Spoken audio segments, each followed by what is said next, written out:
Hi, I'm Jessica Beha with Great Rivers Regional System for Addiction Care, and we are continuing our This Is My Story series. And today we have Jordan with us.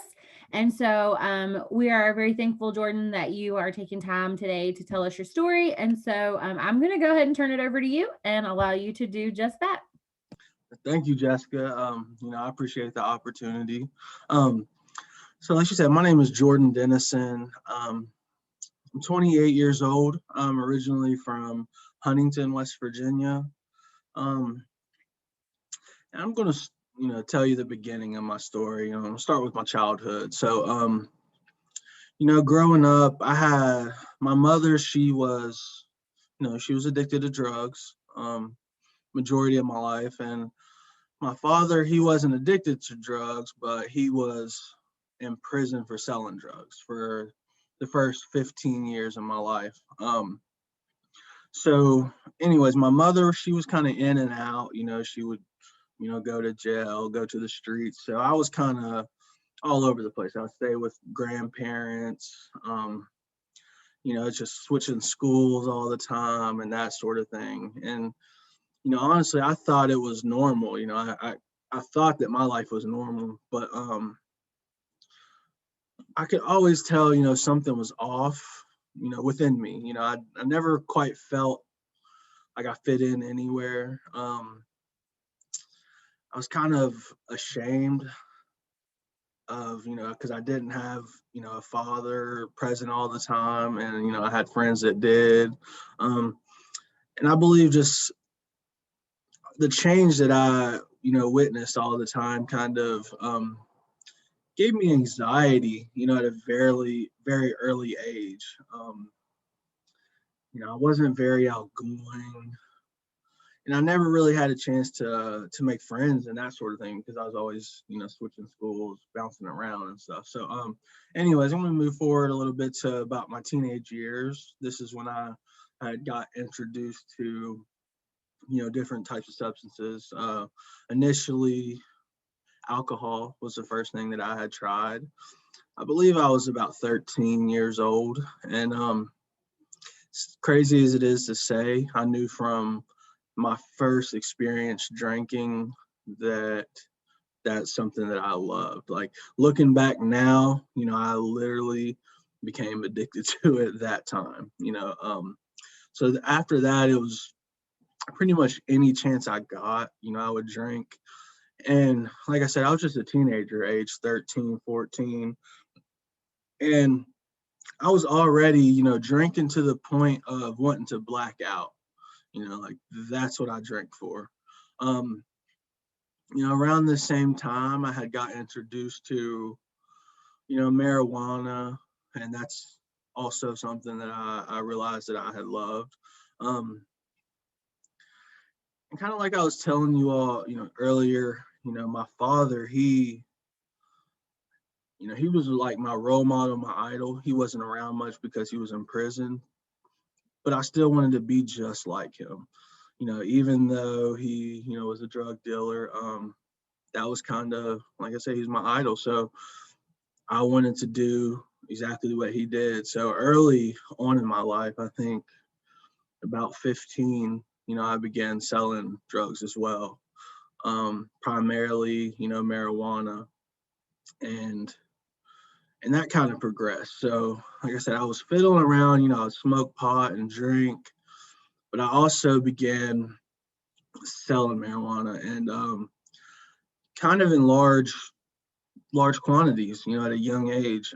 So that really progressed. I thought that that was it for me. I thought I found my niche. I thought I was going to become so successful from selling marijuana. And anyway, so my entire life had got to the point where it was just, one big party. Um, I thought I had figured out who I was. I was the guy that always had the good parties. I had financial means to supply these parties and that sort of thing.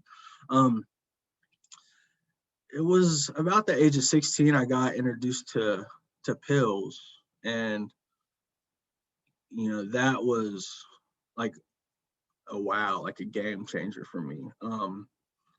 After that, it wasn't so much, I didn't want to drink all the time. I always wanted to pop pills, but I knew that was wrong, because like I said, my mother, she was an addict.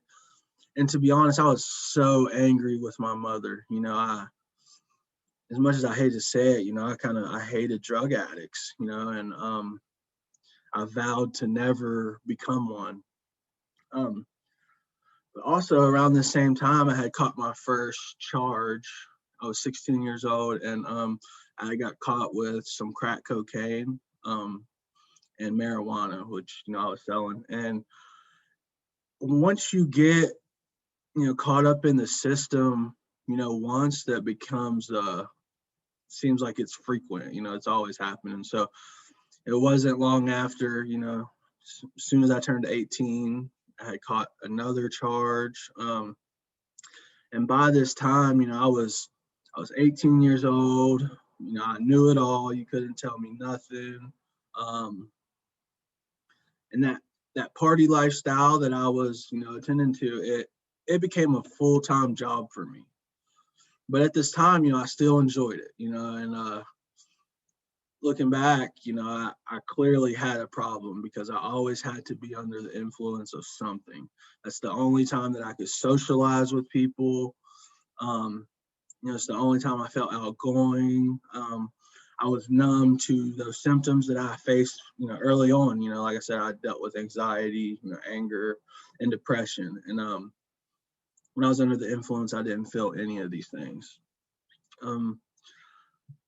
So by the grace of God, I did graduate high school, not the traditional way. I had to do like a summer school program, and I actually, I paid someone to do that for me, so I was able to get my diploma. And shortly after that, my lifestyle had truly progressed. I began, making trips out of town to Michigan, Ohio, and places like that to, pick up drugs, pills, that sort of thing. And it was around the same time, I had gotten introduced to the larger opiates. Initially I knew about like Lortabs, Norcos, and that sort of thing. But this time I got introduced to like Roxys and Oxys. And that was my kryptonite. So I started, doing those, and my addiction had really taken off around this time. I was spending probably $300-400 a day on pills, but at the same time, you couldn't have told me that I had a problem or that I was an addict. I was in straight denial because I never, like I said, I had the financial means to support my habits, so I never had to experience that desperation or, being sick, withdrawals, that sort of thing. But eventually, that all changed within a couple of years. I think it took about 2 years for that to change. I was 21. I was waiting on my first son to be born, my first child to be born. And right before he was born, a very traumatic incident had happened. I guess you could say I was a victim to a home invasion, and that led to me losing everything.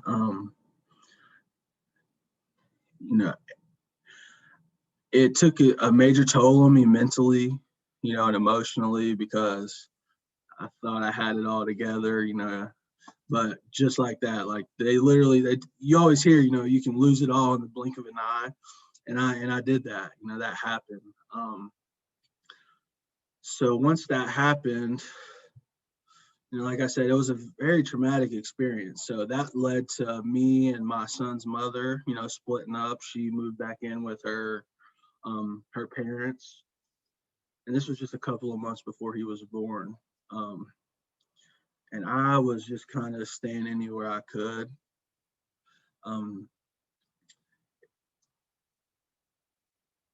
it kind of took me off the deep end, I guess you could say. That's when I kind of got introduced to heroin, because prior to that, I was getting large amounts of marijuana. So I was able to maintain my income. But once I lost all that, I was thinking I'm going to have to sell, the hardest drug to make the most money, and that was heroin. Um, but I was already an addict at this time, so I began using the heroin as well. And my son was born, around that same time. And as much as I hate to admit it, it hurts me to even say, but I truly didn't care at the time because I was so far gone, mentally drained. Um, I would only go to see him maybe once a month. And, eventually his mother, she got sick of that, just me coming around when it was convenient for me, and rightfully so. Um, so she ended up, cutting all ties with me. I lost all contact with her as well as my son. And where I was at in my life, I I loved to play the victim. I always did, because of, the quote unquote hand I was dealt. You know what I mean? I wasn't born into the best of circumstances. And once I realized that, I kind of latched onto that. That was always my excuse of me screwing up. Um, so anyway, it's like, poor pitiful me. It's her fault that my addiction is getting so bad. Because she won't allow me to see my son, even though I had a chance to prior. Um, but anyway, so after this, this was about 6 months of him being born. That's when I lost, all ties with them. And things had really taken a turn for the worse. Over the next 5 years or so, no, over the next 4 years, my addiction truly progressed. I was couch surfing initially, but it got to the point where no one wanted me around. If I was walking up to your door, people would lock it. I didn't have any friends because, they were scared that I would try to rob them. Overall, I had overdosed 11 times. And, that was another reason people didn't want me around. They didn't want to be the ones like that was with me when I would just die. So I ended up being completely homeless. There were times when I would stay up for 2 weeks at a time without any sleep because I had nowhere to go or nowhere to sleep. Um, I wouldn't speak to my family for a year at a time, but I would be right around the corner, at an abandoned house, but I still wouldn't have any communication with them. And, now I truly understand why. They were just so scared. They just thought they were going to get that call anytime. But anyway, I went to jail a couple of more times. And in 2018 was when everything changed. I had really gotten to the point of desperation. I was totally defeated. To be completely honest, I wanted to die.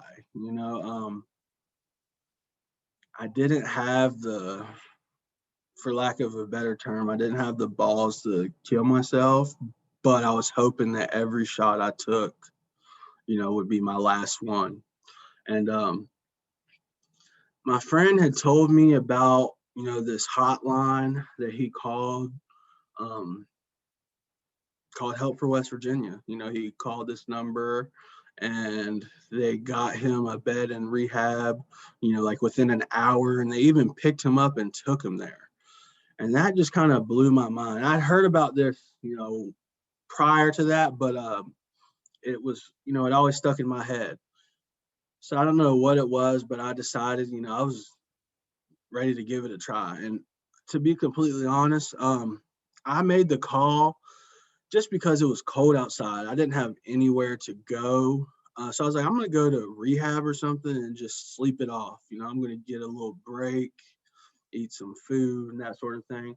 Um, but boy, it didn't work out like that. Within a few days of me being there, we were doing groups and that sort of thing. And there were people like me, that had, experienced a lot of the same things that I did. They were coming in to share their stories with us. They had, several years of clean time now, and they had told us how they got all these different things back because of recovery. And I was like, wow, it's crazy because a guy that I was out in the streets with, we did a lot of foul things together. I thought that this guy had died or went to prison. And he was one of the people that came in and spoke to me while I was in rehab. And that just blew my mind. Like that was a sign from God. It got me so excited. And that's what made me decide, like, okay, I'm really going to give this a shot. I'm going to take it serious. And I decided to go to long-term treatment. I went to Charleston, West Virginia, to a place called the Fellowship Home. It's a pretty hardcore place. I hated it at first, but it's what I needed. I truly needed some structure, discipline. Um, so, okay, I want to say, prior to this, I had never worked a day in my life, never had a job. Like I said, I thought I was going to be this big time drug dealer or something.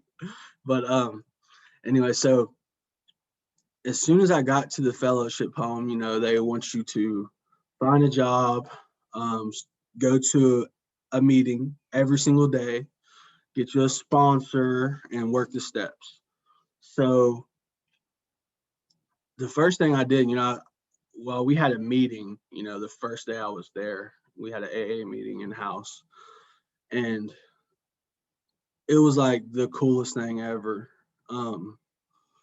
It was, I don't know what it was, but I felt it in my soul. I never had experienced anything like that. It's like there's so many people being vulnerable, transparent, and really sharing hope. And I loved it. I felt like really positive afterwards. So it's like I couldn't wait for the next one. So I started going to meetings every day. Well, we had to go to meetings every day, but sometimes I would go 2 and 3 times a day. So I might get 12 meetings in a week or 13 meetings in a week. And I loved it. I got a sponsor and I began working the steps. I got my first job the first week I was there at Tudor's Biscuit World. And I was so ecstatic about that.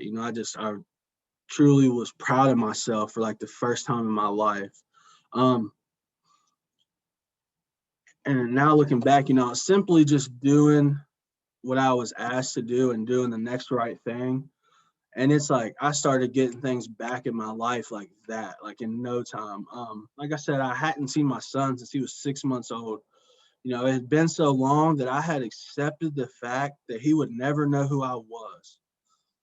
And I was trying to like be okay with that. Like I said, I played the victim with that. It's like poor pitiful me, but like I said, I'd accepted that he would never know who I was. And it's crazy. Within 30 days of me doing this, I got in contact with his mother, and she was proud of me. She was willing to, allow me to see him. All of my family, they began reaching out to me. I didn't even have to do it, and they were so proud of me as well. And it blew my mind because some of these people I had robbed, I'd done really bad things to, and I never thought that these relationships were going to be repairable. Um, and they were, apparently they were. Now I realize, they just wanted me to get better and do what was best for me.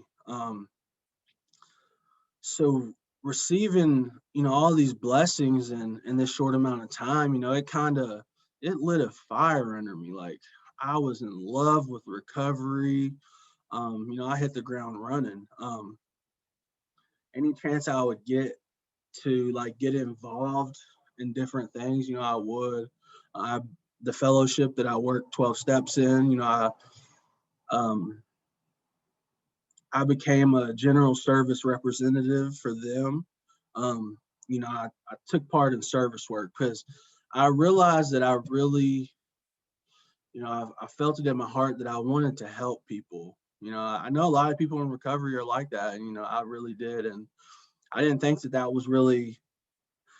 I thought it was just something that I was going to have to do, voluntarily, that sort of thing. And that was okay with me, So, like I said, I did. I would try to find ways to be active in the community. And after about 6 months of being in treatment, that job at Tutors that I was so grateful for, I was no longer grateful for it. It was like, oh man, is this all recovery has to offer me? And so I was just, applying for jobs on Indeed, not even really knowing what, just anything and everything. And then I got a call, and um, this place called First Choice Services called me in for an interview. And I went there, and I found out, that's what Help for West Virginia was, the place that got me into treatment. And I was like, wow, this is crazy. But initially, they hired me to work the tobacco quit line. And I'm gonna be honest, I had said that on my application, that I wasn't a felon, I didn't really have no criminal history or anything, because that's still the mindset I was in, like, that's going to hurt me, so I'm going to lie about it. And like I said, I worked for the tobacco quit line, and eventually they did run a background check on me, and they sent me home. But I was through a temp agency or whatever. So, long story short, they saw that I had drug charges and that sort of thing. So they called me back to come back to work. And they were like, wow, we had no idea you were in recovery. Would you be interested in working for Help for West Virginia instead? I was like, oh my God, yes, and so that's kind of how that happened. And it blew my mind that being a recovering drug addict, and a ex-con, was beneficial to me. Like, it helped me for once in my life. And so I don't know, not everyone feels this way, but I think it was God. I truly do. He was I overdosed 11 times. I continued getting these chances at life. So, and I finally got a job, helping people and working with others. So at this time, I realized, I believe that I had found my purpose. And at this point in my life, I'm able to, see my son anytime I want. We have a wonderful relationship today. People trust me. I work with the newcomer, people that are struggling with addiction and even mental health, and I'm able to share my story with them and, try to give them some hope, just like those people did for me, when I was early on. I've created a life today that I don't feel like I need to numb my emotions or suppress my feelings. I'm loud and proud about my story and my struggle, and that's the most freeing thing. I have a life second to none today. I don't know. Recovery has been the most beautiful journey that I've ever, experienced. I never thought that this is how it would have turned out. I have 2.5 years sober today, and I never thought that I could get more than 48 hours. You know what I mean? So, like I said, prior to me getting clean, nothing, it didn't seem like anything was enough for me to change my life. My child wasn't enough for me to get sober, my family. And it might sound crazy, but now it's like those things are what motivates me to stay sober. You know what I mean? I'm grateful to have a clear mind today, and I'm grateful for the opportunity to kind of share my story in hopes that it might help someone else. Um, I don't know. I think that might be all I got. So I appreciate you having me, Jessica. It's been an honor. Awesome. Well, thank you, Jordan. I really appreciate you being willing to share your story. I know that when we did this in 2020, I had reached out and I was like, so Jordan and I met at Save Save a a Life life. Yeah. back in September. Jordan was my recovery coach for that day. I was one of the leaders out here in Cross Lanes, and he walked in and I was telling him about this is my story, and then schedules with quarantine and everything just got crazy. And so Yeah. this time around, I was like, we're getting Jordan. Like Jordan is going to tell his story. Yeah. I'm very thankful that we were able to nail this down and get you to be able to tell your story. I'm really appreciative. And I just want to thank you so much for taking time out of your day to come and tell us your story. It's been a pleasure. Yeah. I And thank you for reaching out to me. absolutely, absolutely. So we want to thank you again, like I said, for sharing your story and being a part of our This Is My Story series. If anybody else is watching this today and you want to be a part of this series, please reach out to us. We would love to be able to be the platform that you use to tell your recovery story. We know that there are stories happening all around us all the time, and we would love to be able to hear your story, and not just us hear your story, but so many other people as well to hear your story. So please reach out. Let us know if you have a story to tell. And also, if you have any questions or you need to get in contact with Jordan, please let us know. We would love to be able to connect you with him for whatever reason as well. So again, thank you so much, Jordan, and be on the lookout for more of our This Is My Story series. Thank you, Jessica.